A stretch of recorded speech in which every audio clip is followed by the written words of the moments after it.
আসসালামু আলাইকুম ওরহমতুল্লাহ। বাংলাদেশের গণতান্ত্রিক ব্যবস্থায় একপক্ষীয় একটা সংসদ আছে, যেখানে ৩০০ আসনে নির্বাচন হয়। নির্বাচিত ৩০০ সদস্য নিয়ে একটা সংসদ গঠিত হয়েছে। বাংলাদেশ দেশটা যদি বিশাল ১৮ কোটি লোক আছে, বাংলাদেশের এত বড় লোকজনকে একটা সরকার ম্যানেজ করা খুব কষ্টকর।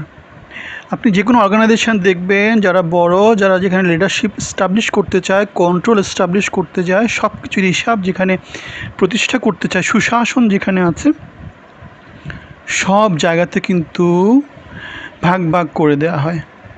সো বাংলাদেশ যেহেতু একটা বড় একটা দেশ, অ্যাটলিস্ট লোক সংখ্যার দিক থেকে অর্থনীতিও বাংলাদেশের মোটামুটি বড় নাম, মানে মোটামুটি বেশ বড়, আগে থেকে অনেক বড় হয়েছে।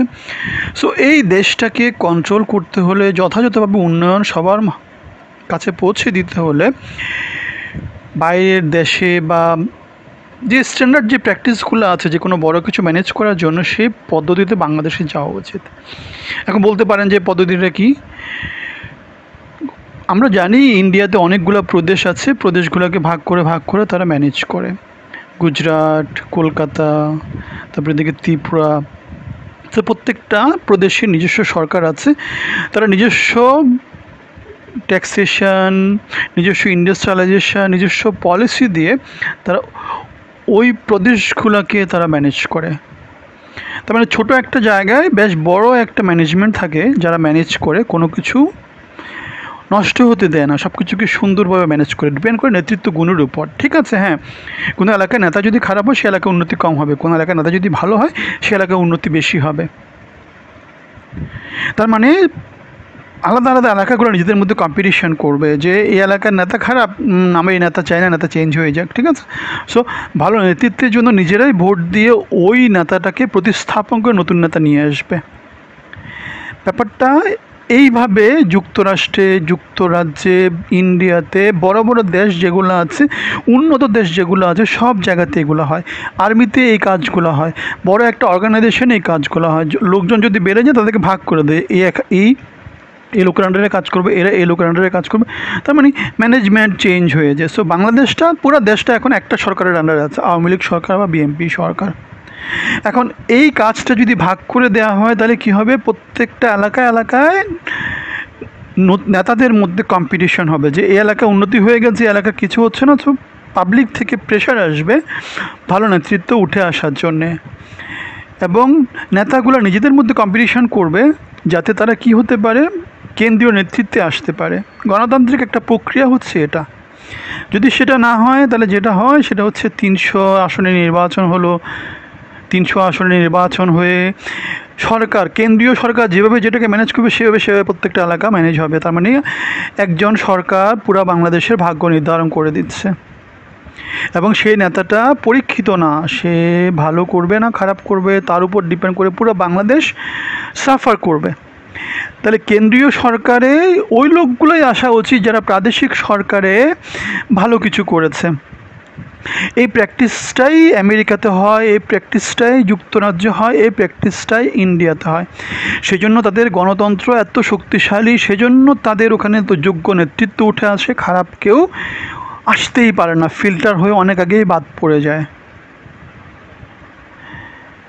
মোদি একটা আছে গুজরাট মডেল, সে গুজরাটকে চেঞ্জ করে পেয়েছিল, অনেক উন্নতি করেছিল, অনেক বুড়ো বয়সে সেই কেন্দ্রীয় নেতৃত্বে আসছে।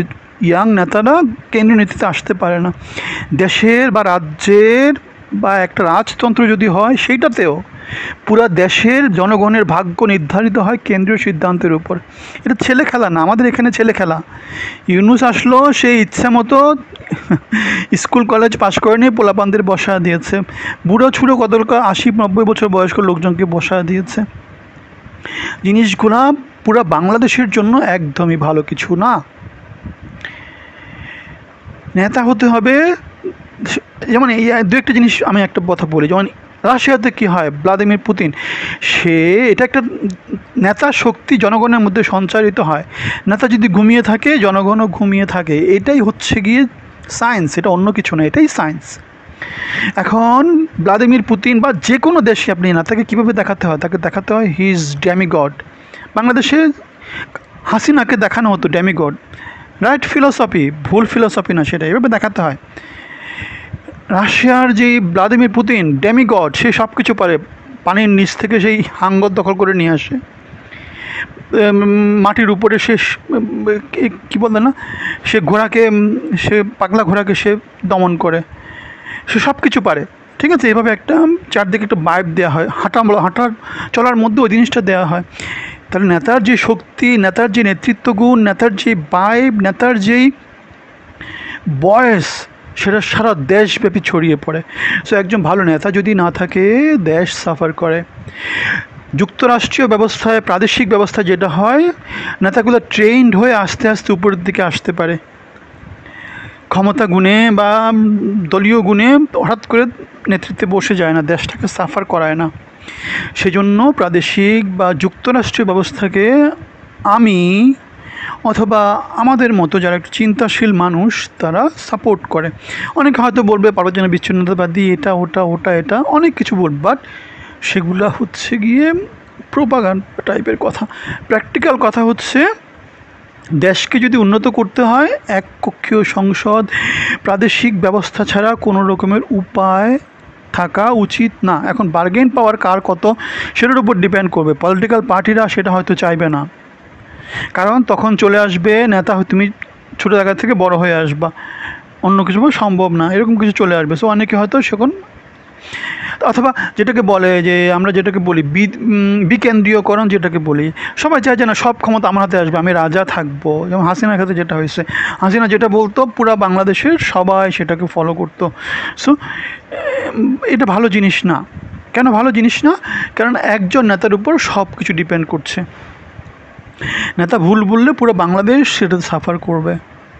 নেতৃত্ব গুণ, কিন্তু এটা স্বীকার করতে হবে, হাসিনা যেহেতু অনেক বছর ধরে ট্রেন্ড হয়েছে, সো তার অনেকগুলো ডিসিশন মধ্যে পরিপক্কতা হয়তো ছিল।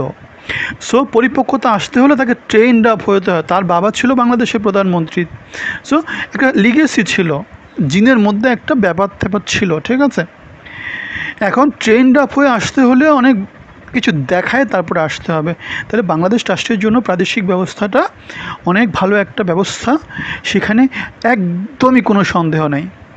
বড় যে কোনো অর্গানাইজেশন, আর্মি, সব কিছুতে এই জিনিসটাই ফলো করা হয়। অন্য কোনো কিছু আপনার চিন্তা থাকলে আপনি কমেন্টে জানাতে পারেন। ভালো থাকবেন, ধন্যবাদ।